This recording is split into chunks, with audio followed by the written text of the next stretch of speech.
Good morning, everyone. Dr. Victoria Skirbo here, speaking to you from the Seeds of Transformation Healing Center in Wareham, Massachusetts. Today is Tuesday, June 15th of 2021, or if you're in Australia, you could be listening to me on Wednesday, June 16th. The moon is in Leo for most of the day. It does shift into Virgo, but here on the East Coast, that occurs at 11:03 p.m. So for all intents and purposes, at least where I live, the moon is in Leo all day. And of course, Leo is quite self-expressive. It is creative. It is dramatic. And it definitely feels its feelings, and you know about it. So you will probably know what people are feeling today, because they are certainly willing to tell you. The moon, actually, first aspect the moon makes today is a sextile to Mercury. Of course, Mercury is the planet of communication, and sextiles are communicative in nature. So as I said, you're going to hear a lot today. We do have the moon making an inconjunct to both Neptune and Pluto today. Neptune and Pluto are both transpersonal planets.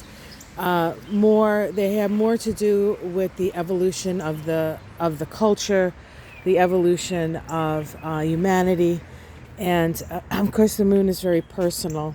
So you may feel a little bit out of alignment with, let's just say, the evolution of humanity.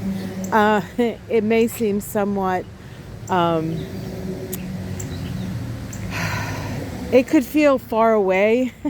You could feel like perhaps your life is not evolving in those ways.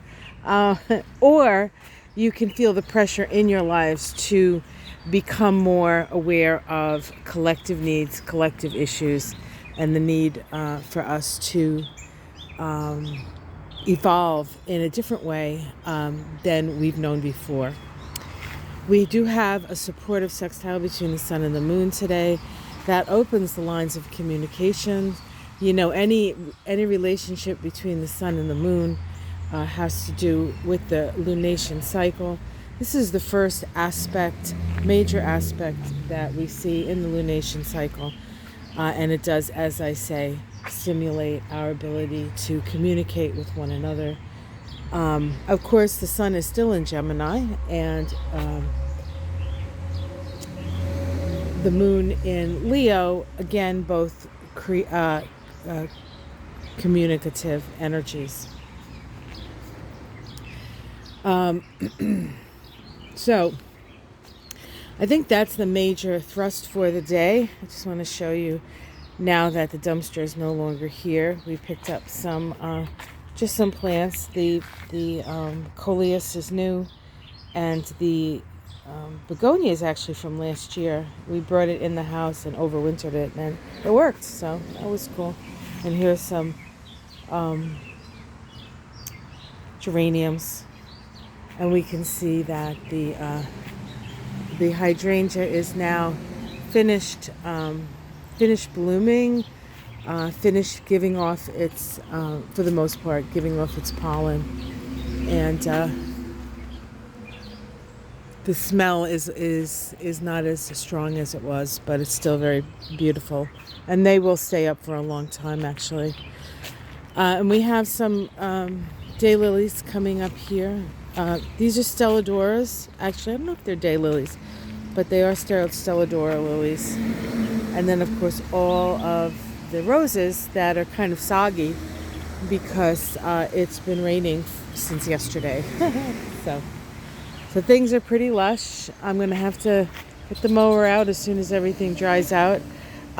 We did have, I just want to show you this, try to avoid, because we still have things around that we have to tidy up, but we didn't want to do it in the rain yesterday. So just want to show you, if you ignore what's underneath it or it's in front of it, yeah, that's easier. At the bottom of the screen, that is a flame honeysuckle. Not nearly as aggressive or invasive as the regular honeysuckle, and doesn't really smell like the regular honeysuckle, but it is such a beautiful flower, and the hummingbirds love it. So, all right, well, that's what's going on in the garden today. Have yourself a great day. That's what's happening in the stores today. Have yourself a great day. Expect to hear a lot. What you do with it is up to you. All right, guys, take care. Much love. Have a great day.